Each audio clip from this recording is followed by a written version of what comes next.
stories about you are true. Ah, so you have heard of me. But you've forgotten, or perhaps chose to forget, that I was the one who led the way for you. You and your brothers and sisters. I was the first of our kind to become the best. But no, I wasn't. You soon came into being and took that place. I was too young to even know you.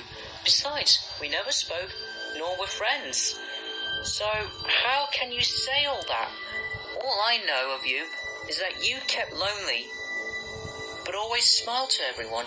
But I guess you never liked that in the inside, were you?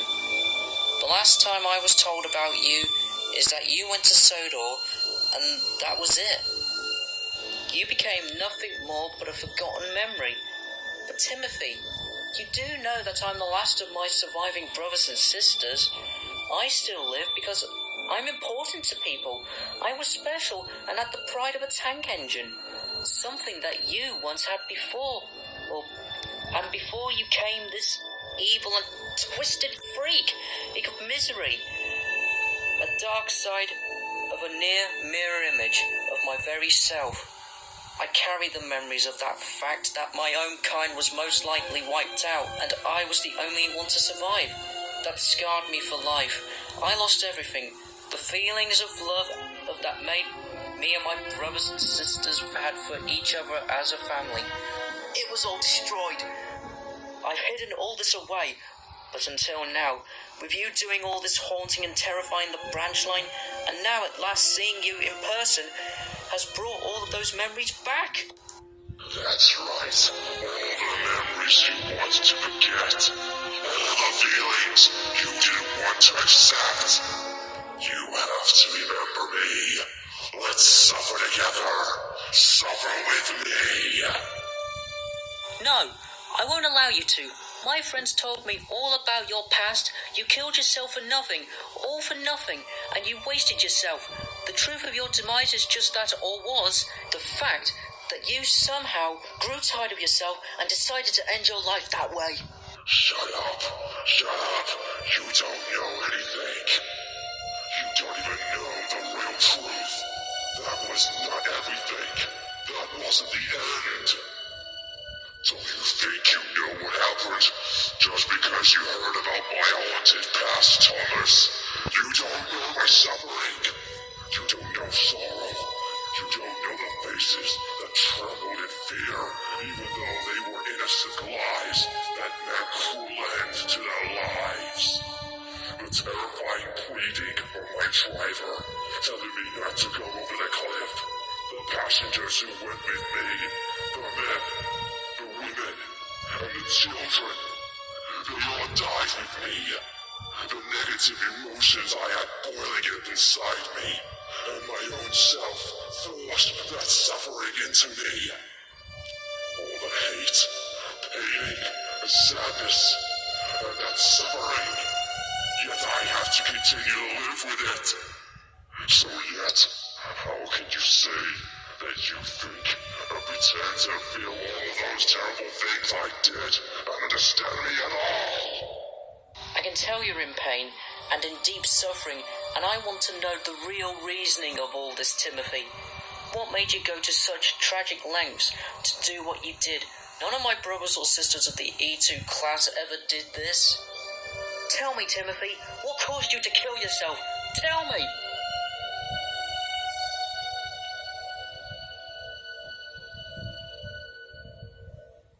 Thomas, the truth of my demise will never be known by those who are told, for I took that with me along with my victims. But all of them, except one, were unfortunate. All but one? You're saying you had an enemy who hated you?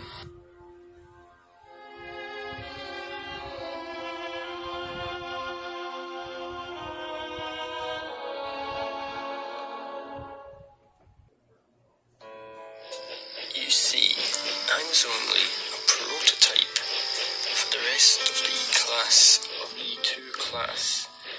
When we were introduced in 1913, I was used a lot and showed we could be useful and reliable.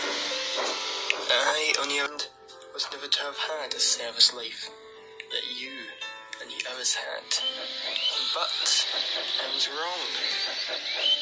I was kept off the London, Brighton and South Coast Railway and got to do passenger trains and freight work. Even if I did a little work, I still considered it a big deal and worth doing. You and I never met much, barely spoke, but we would exchange whistle salutes as we passed by. And towards the end of 1913, I was put to the side and retired. But that was short-lived, and I was handed over to Sodor to help with the railway's growth. But I was in terrible shape, and being used so long, my parts were worn, and at the time was difficult to repair. But what was worst of all was the way I was treated by the old controller. Throughout 1914, before the outbreak of World War I was treated badly by the people who did not know how to drive those engines properly. But that was because the controller assigned them to do that, to make them look like professional crew members. I never had any accidents while this happened, but I was so angry and embarrassed that I rapidly lost my pride and faith in who I was, and I went into a deep depression. Around early 1914, I was scolded and looked down by the old controller. The fact was that he never really understood how to run a railway and was only into money and greed. He later told me that after I was to take the night passenger train, I was going to be withdrawn and later sold for scrap. Mainly due to my parts being so old and overused a lot, and not getting enough repairs done correctly. At this point, I was so upset and enraged, my pain running out of control, and started to plot my revenge against the controller.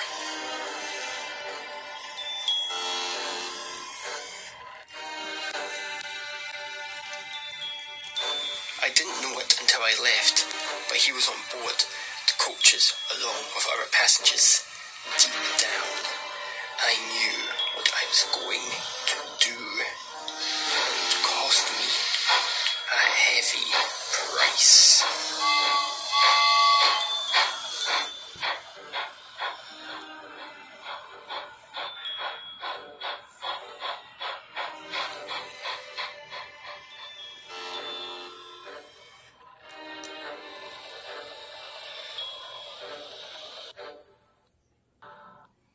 As I neared the station on my journey, my driver applied the brakes. But they failed, and I sped up, going faster and faster.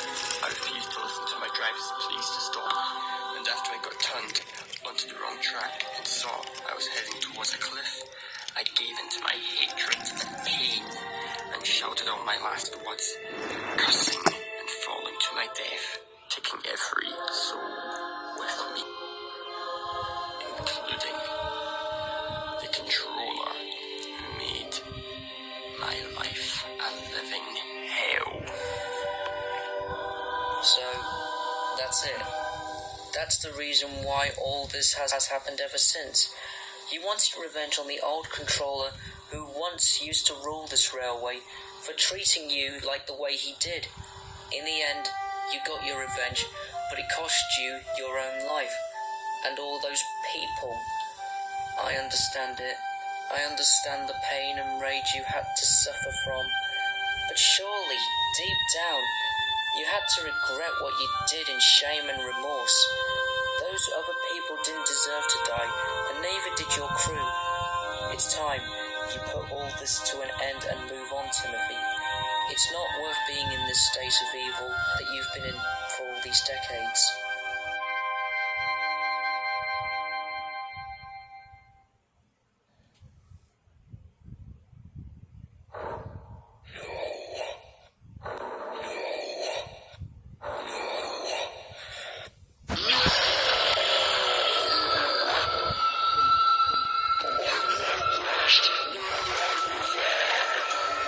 Once I'm done with you, I will be sending you and your crew down into eternal damnation with me.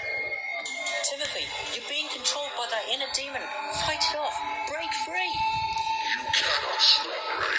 I will send you to hell.